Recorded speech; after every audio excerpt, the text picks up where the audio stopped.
ಒಡೆದ ಮನೆಯಾಗಿರುವ ರಾಜ್ಯ ಬಿಜೆಪಿಯಲ್ಲಿ ದಿನದಿಂದ ದಿನಕ್ಕೆ ಬಣ ಬಡಿದಾಟ ತೀವ್ರವಾಗ್ತಿದೆ. ರಾಜ್ಯ ಮಟ್ಟದ ನಾಯಕರ ವಾಕ್ ಸಮರ ಕಾಮನ್ ಎಂಬಂತಾಗಿದ್ದು, ಇದು ಇದ್ದಿದ್ದೇ ಎಂಬ ಭಾವನೆ ಬಹುತೇಕ ನಾಯಕರು ಹಾಗೂ ಕಾರ್ಯಕರ್ತರಲ್ಲಿ ನೆಲೆಯೂರಿದೆ. ಇದರ ನಡುವೆ ಎರಡೂ ಬಣಗಳು ಸದ್ದಿಲ್ಲದೆ ರಣತಂತ್ರ ಚುರುಕುಗೊಳಿಸಿದ್ದು, ಆಂತರಿಕ ಕಿತ್ತಾಟಕ್ಕೆ ಬ್ರೇಕ್ ಬೀಳುವ ಸಾಧ್ಯತೆ ಕಾಣಿಸ್ತಿಲ್ಲ. ಬದಲಿಗೆ ಈ ಕಾದಾಟ ಕ್ಲೈಮ್ಯಾಕ್ಸ್ನತ್ತ ಸಾಗ್ತಿದ್ದು, ಯಾರ ಕೈ ಮೇಲಾಗಲಿದೆ ಎಂಬ ಕುತೂಹಲ ಹೆಚ್ಚಾಗುವಂತೆ ಮಾಡಿದೆ. ಭಿನ್ನರ ಟೀಮ್ ದೆಹಲಿಗೆ ಶಿಫ್ಟ್.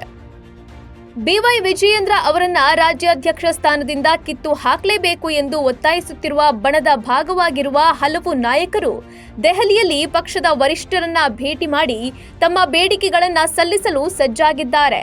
ಶಾಸಕ ರಮೇಶ್ ಜಾರಕಿಹೊಳಿ, ಸಂಸದ ಡಾಕ್ಟರ್ ಕೆ ಸುಧಾಕರ್, ಮಾಜಿ ಶಾಸಕರಾದ ಕುಮಾರ್ ಬಂಗಾರಪ್ಪ ಮತ್ತು ಅರವಿಂದ ಲಿಂಬಾವಳಿ ಅವರನ್ನೊಳಗೊಂಡ ತಂಡ ದೆಹಲಿಯಲ್ಲಿ ಬೀಡು ಬಿಟ್ಟಿದೆ.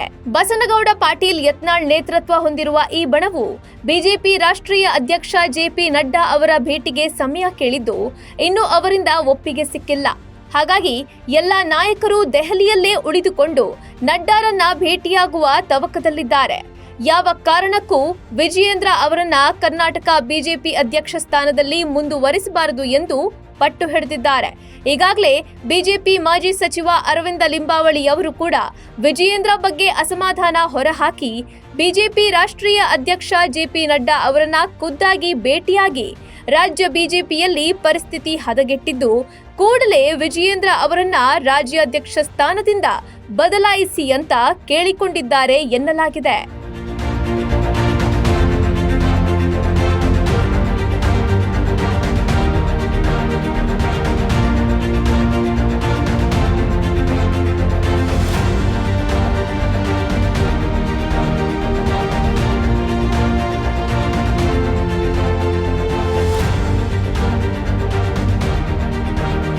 ರಾಜ್ಯಾಧ್ಯಕ್ಷರಾದ್ರೆ ನಿಭಾಯಿಸ್ತೀರಾ? ಅಲ್ಲ ರೀ, ರಾಜ್ಯದ ಅಧ್ಯಕ್ಷರು ಅನ್ನೋದಕ್ಕಿಂತ ಇವತ್ತು ಬೆಂಗಳೂರು ಕಡೆ ಹೋದ್ರೆ ಅಶ್ವತ್ಥ ನಾರಾಯಣ ರಾಜ್ಯಾಧ್ಯಕ್ಷರಾಗ್ಬೇಕಂತಾನ, ಈ ಕಡೆ ಬಾಗಲಕೋಟೆ ಕಡೆ ಹೋದ್ರೆ ಯತ್ನಾಳ್ ಅವರ ರಾಜ್ಯಾಧ್ಯಕ್ಷರಾಗ್ಬೇಕಂತಾರ, ಈ ಕಲ್ಯಾಣ ಕರ್ನಾಟಕ ಹೋದ್ರೆ ರಾಮ್ಲೂರ್ ಅಧ್ಯಕ್ಷರಾಗ್ಬೇಕಂತಾರ, ಇವತ್ತು ಬೆಳಗಾಂ ಕಡೆ ಹೋದ್ರೆ ರಮೇಶ್ ಜಾರಕಿಹೊಳಿ ರಾಜ್ಯಾಧ್ಯಕ್ಷರ, ಈ ಕರಾವಳಿ ಪ್ರದೇಶಕ್ಕೆ ಹೋದ್ರೆ ಅನಂತಕುಮಾರ್ ಹೆಗಡೆ ಅವ್ರ ರಾಜ್ಯಾಧ್ಯಕ್ಷರಾಗ್ಬೇಕಂತಾರ. ಎಲ್ಲರೂ ಕೂಡ ಆಸೆ ಇದ್ರೆ ಕೂಡ ಒಂದು ಸರಿ ಪಾರ್ಟಿ ಒಂದ್ಸರಿ ತೀರ್ಮಾನ ತಗೊಂಡ ನಂತರ ಅದನ್ನೆಲ್ಲರೂ ಕೂಡ ಸರಿಪಡಿಸುತ್ತ ಕೆಲಸ ಪಾರ್ಟಿ ಮಾಡಬೇಕಾಗಿದೆ. ಯಾಕಂದ್ರೆ ಕೆಲವೊಂದು ಸರಿ ರಾಜಕೀಯ ಸಿಸ್ಟಮ್ದಲ್ಲಿ ತಪ್ಪುಗಳು ನಡೀತಿರ್ತಾವ. ತಪ್ಪುಗಳು ನಡೆದಂತ ಟೈಮಲ್ಲಿ ಸರಿಪಡಿಸಂತ ಯಾರು ಕೆಲಸ ಮಾಡಬೇಕು? ರಾಷ್ಟ್ರೀಯ ನಾಯಕರೇ ಮಾಡ್ಬೇಕಂದ್ರೆ ಅವ್ರಿಗೆ ಬಿಗಿಯಾಗಿ ಹಿಡ್ಕೊಂಡು ಹಿಂಗಲ್ಲಪ್ಪ, ಹಿಂಗ ತಪ್ಪು, ಇದು ರೈಟ್ ಅನ್ನಂತ ಗೈಡ್ ಮಾಡೋದ್ರಲ್ಲಿ ಪಾರ್ಟಿ ಎಲ್ಲ ಒಂದು ಕಡೆ ಒಂದಾಗಂತ ಅವಕಾಶಗಳು ತುಂಬಾ ಜಾಸ್ತಿ ಇರ್ತಾವ. ಅಭ್ಯರ್ಥಿಯಾಗಿ ಯತ್ನಾಳ್ ಹೆಸರು ಘೋಷಣೆ.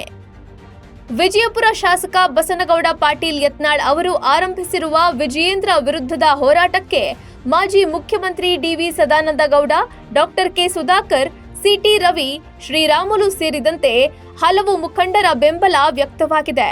ಅದರಲ್ಲೂ ಹಲವು ಜಿಲ್ಲೆಗಳ ಜಿಲ್ಲಾಧ್ಯಕ್ಷರ ನೇಮಕದ ಬಳಿಕವಂತೂ ಆಂತರಿಕ ಕಚ್ಚಾಟ ಸ್ಫೋಟಗೊಂಡಿದೆ. ಹಲವು ಹಿರಿಯ ನಾಯಕರನ್ನ ಬದಿಗೊತ್ತಲು ಯತ್ನಿಸಿದ ಆರೋಪದ ಮೇಲೆ ವಿಜಯೇಂದ್ರ ವಿರುದ್ಧ ಒಂದಷ್ಟು ಪಕ್ಷನಿಷ್ಠರು ಅಸಮಾಧಾನಗೊಂಡಿದ್ದಾರೆ. ಈ ಮಧ್ಯೆ ಚುನಾವಣೆ ಮೂಲಕ ಪಕ್ಷದ ರಾಜ್ಯಾಧ್ಯಕ್ಷರ ಆಯ್ಕೆ ನಡೆಸಲು ಹೈಕಮಾಂಡ್ ಉತ್ಸುಕತೆ ತೋರಿಸಿರುವುದು ಭಿನ್ನರ ಬಣಕ್ಕೆ ಇನ್ನಷ್ಟು ಶಕ್ತಿ ತುಂಬಿದೆ. ಈಗಾಗಲೇ ಹಲವು ಹಂತಗಳ ಸಭೆಗಳನ್ನ ಭಿನ್ನರ ಪಡೆ ನಡೆಸಿದ್ದು, ಅತಿ ಶೀಘ್ರದಲ್ಲಿ ಯತ್ನಾಳ್ ಅವರನ್ನ ಬಿಜೆಪಿ ರಾಜ್ಯಾಧ್ಯಕ್ಷ ಸ್ಥಾನದ ಅಭ್ಯರ್ಥಿಯಾಗಿ ಘೋಷಿಸುವುದು ಖಚಿತವಾಗಿದೆ. 10 ದಿನಗಳಲ್ಲಿ ಎಲ್ಲಾ ಕ್ಲಿಯರ್. ಒಂದೆಡೆ ಭಿನ್ನರು ಪ್ರಾಬಲ್ಯ ಗಳಿಸಲು ಪ್ರಯತ್ನ ತೀವ್ರಗೊಳಿಸುತ್ತಿದ್ರೆ, ಪಕ್ಷದಲ್ಲಿನ ತನ್ನ ಹಿಡಿತವನ್ನ ಮತ್ತಷ್ಟು ಗಟ್ಟಿಗೊಳಿಸಲು ವಿಜಯೇಂದ್ರ ಎಲ್ಲಾ ರೀತಿಯ ತಂತ್ರಗಾರಿಕೆ ಮುಂದುವರೆಸಿದ್ದಾರೆ. ಈಗಾಗಲೇ ಹಲವು ಶಾಸಕರು, ಮಾಜಿ ಶಾಸಕರ ಪ್ರಬಲ ಬೆಂಬಲ ಹೊಂದಿರುವ ವಿಜಯೇಂದ್ರ ಜಿಲ್ಲಾ ಅಧ್ಯಕ್ಷರು ಹಾಗೂ ಪದಾಧಿಕಾರಿಗಳ ಆಯ್ಕೆಯಲ್ಲೂ ಮೇಲುಗೈ ಸಾಧಿಸಿದ್ದಾರೆ.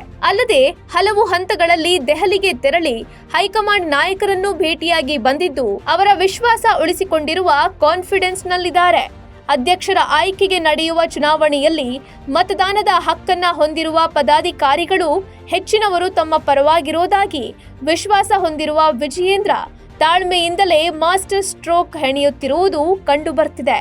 ಆಂತರಿಕ ಭಿನ್ನಮತದಿಂದ ಪಕ್ಷಕ್ಕೆ ಡ್ಯಾಮೇಜ್ ಆಗಿರೋದನ್ನ ಒಪ್ಪಿಕೊಂಡಿರುವ ಅವರು ವಾರದಿಂದ 10 ದಿನಗಳಲ್ಲಿ ಎಲ್ಲ ಗೊಂದಲಕ್ಕೆ ತೆರೆ ಬೀಳಲಿದೆ ಎಂದಿದ್ದಾರೆ. ಭಾರತೀಯ ಜನತಾ ಪಾರ್ಟಿಯಲ್ಲಿ ಆಂತರಿಕ ಪ್ರಜಾಪ್ರಭುತ್ವ ಇದೆ.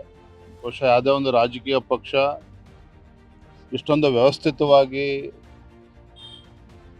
ಸಂಘಟನೆ ಚುನಾವಣೆ ನಡೀತದೆ ಅಂದರೆ ಅದು BJPಯಲ್ಲಿ ಮಾತ್ರ.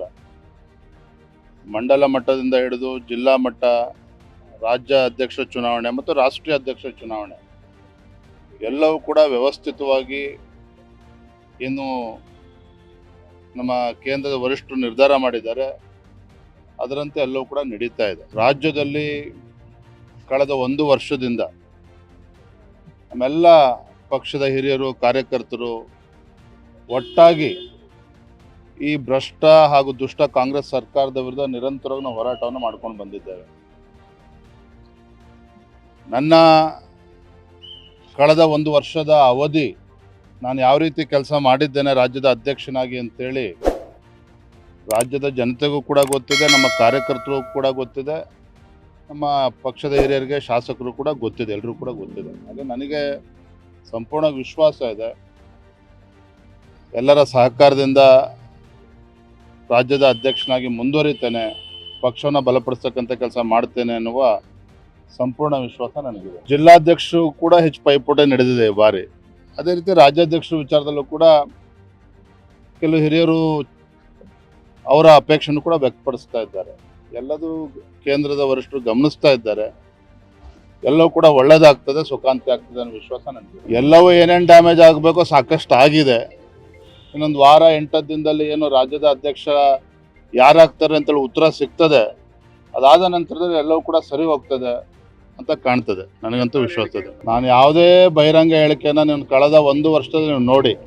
ಒಟ್ನಲ್ಲಿ ವಿಜಯೇಂದ್ರ ವಿರುದ್ಧ ಯತ್ನಾಳ್ ಬಣ ಬಹಿರಂಗವಾಗಿ ಆಕ್ರೋಶ ವ್ಯಕ್ತಪಡಿಸಲು ಆರಂಭಿಸಿದ ದಿನದಿಂದ ತಣ್ಣಗಿದ್ದ ಹೈಕಮಾಂಡ್ ಇದೀಗ ಭಿನ್ನಮತವನ್ನ ಶಮನಗೊಳಿಸುವ ಕಾರ್ಯಕ್ಕೆ ಅಣಿಯಾಗ್ತಿರುವಂತೆ ಕಂಡುಬರ್ತಿದೆ. ದೆಹಲಿ ವಿಧಾನಸಭೆ ಚುನಾವಣೆ ಮುಗಿಯುತ್ತಿದ್ದಂತೆ ಆಪರೇಷನ್ಗೆ ಕೈ ಹಾಕಿ ಕೋರ್ ಕಮಿಟಿ ಬದಲಾವಣೆ ಹಾಗೂ ಅಧ್ಯಕ್ಷರ ಆಯ್ಕೆ ಸೇರಿದಂತೆ ಹಲವು ಮಹತ್ವದ ಕ್ರಮಗಳನ್ನು ಕೈಗೊಳ್ಳುವ ಸಾಧ್ಯತೆ ದಟ್ಟವಾಗಿದೆ. ಈ ಮೂಲಕ ರಣರಂಗವಾಗಿರುವ ಶಿಸ್ತಿನ ಪಕ್ಷ ಬಿಜೆಪಿಯಲ್ಲಿ ಭಿನ್ನಮತ ಶಮನವಾಗುವುದು ಅಥವಾ ಮತ್ತೊಂದು ಹಂತದ ರಣರಂಗವಾಗಿ ಬದಲಾಗುವುದು ಅಂತ ಕಾದು ನೋಡಬೇಕಿದೆ. Bureau report, Boss TV Kannada. Latest ಹಾಗೂ ಇಂಟ್ರೆಸ್ಟಿಂಗ್ ಸುದ್ದಿಗಳಿಗಾಗಿ ಬಾಸ್ ಟಿವಿ ಕನ್ನಡ ಚಾನೆಲ್ನ ಸಬ್ಸ್ಕ್ರೈಬ್ ಮಾಡಿ. ಹಾಗೆಯೇ ಬೆಲ್ ಐಕಾನ್ ಪ್ರೆಸ್ ಮಾಡಿ. ಇದರ ಜೊತೆಗೆ ಫೇಸ್ಬುಕ್, ಇನ್ಸ್ಟಾಗ್ರಾಮ್, ಎಕ್ಸ್ನಲ್ಲೂ ಮಿಸ್ ಮಾಡದೆ ಫಾಲೋ ಮಾಡಿ.